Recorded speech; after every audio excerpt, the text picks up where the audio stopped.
Дека на оваа зелена површина кај мајчин дом ќе има висококатница, аеродромци реагираат. Според граѓаните кои ги анкетиравме, не треба секое зеленило што ги има да се замени со бетон, што според нив дополнително ќе придонесе за загадување на воздухот. Кој му дозволува тоа?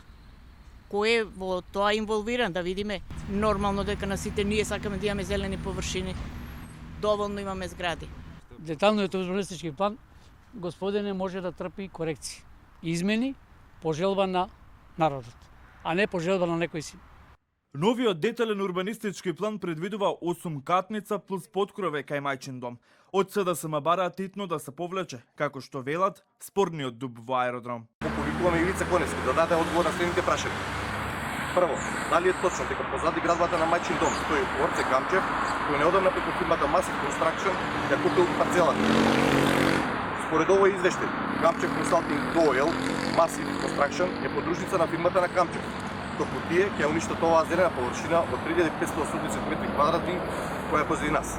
Нема ништо нелегално во деталниот урбанистички план, тврди градоначалникот на аеродром Ивица Коневски. Според него, протестите пред општината ги организира СДСМ.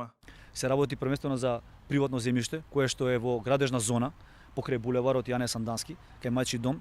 Инаку да е парадоксот поголем, тоа приватно земјиште, тој јавен дел е станат по пат на продажба приватно земјиште уште во времето на СДСМ. Значи, тие се тие кои што на времето продаваа зелени површини. Дел од аеродромци повторно на протест пред општинската администрација бараат повлекување на деталниот урбанистички план.